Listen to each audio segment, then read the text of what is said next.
Bienvenue sur cette vidéo de présentation pour tout savoir sur la dérivation. Ah, la dérivation. On sait tous que c'est un chapitre super important, mais quand on essaie de le comprendre, on nous renvoie souvent au cours. Mais le problème, c'est que même si on l'a devant les yeux, on ne comprend pas ce que veut dire toutes ces notions et pourquoi on nous demande de les utiliser. C'est comme si on te donnait les clés d'une voiture, on te montre les pédales et l'emplacement du contact et après, débrouille-toi. On a quand même besoin de savoir à quoi sert chacune de ces pédales et quand les utiliser. Sinon, faut me prévenir pour que je reste chez moi ce jour-là. Parfois, on vous donne aussi les formules, mais ça vous aide pas plus que ça à comprendre ce que c'est, ni à quel moment il faudra les utiliser. Sinon, on vous dit aussi d'étudier le signe de la dérivée, mais vous saisissez pas forcément l'utilité de ce calcul et souvent, on sait même pas par quoi commencer et quoi faire. Parfois, le prof vous demande de tracer la tangente à la courbe d'une fonction, mais comment savoir laquelle tracer, qui correspond à quoi, c'est assez confus quand même. Et quand vous demandez à quoi ça sert dans la vie de tous les jours, en général, on vous dit que ça sert à calculer une pente, que ça sert à calculer un débit ou une vitesse.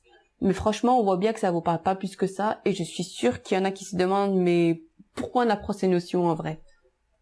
Voilà, donc si vous galérez avec ce chapitre et que vous posez des questions du style « À quoi sert le nombre dérivé en maths ? Pourquoi on fait un calcul de limite ? Est-ce que ça sert à quelque chose dans la vie de tous les jours ?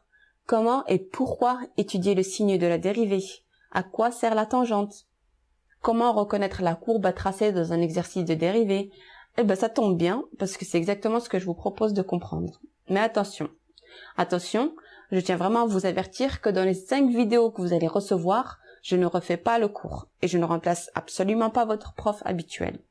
Par contre, ce que j'ai détaillé et travaillé ici, ce sont vraiment les notions que vous ne maîtrisez pas vraiment, avec à chaque fois des exemples simples et toujours à la fin de chaque vidéo, 1 ou 2 exos, voire parfois plus, que je corrige pour être sûr que vous avez bien compris et aussi pour que vous puissiez voir directement comment on applique ce qu'on a vu ensemble.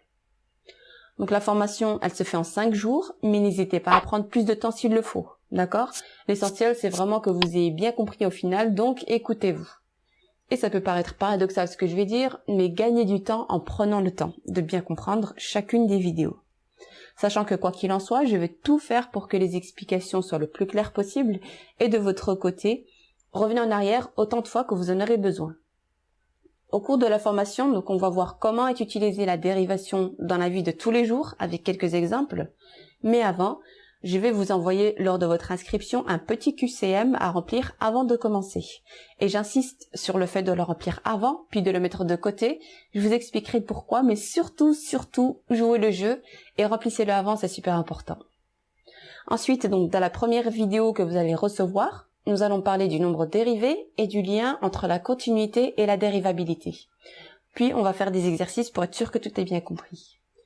Donc, dans la deuxième vidéo, pour le deuxième jour, donc, nous allons voir comment on interprète la dérivation de façon graphique, c'est-à-dire avec la tangente, de façon numérique, c'est-à-dire avec l'approximation affine, et cinétique, c'est-à-dire avec la vitesse.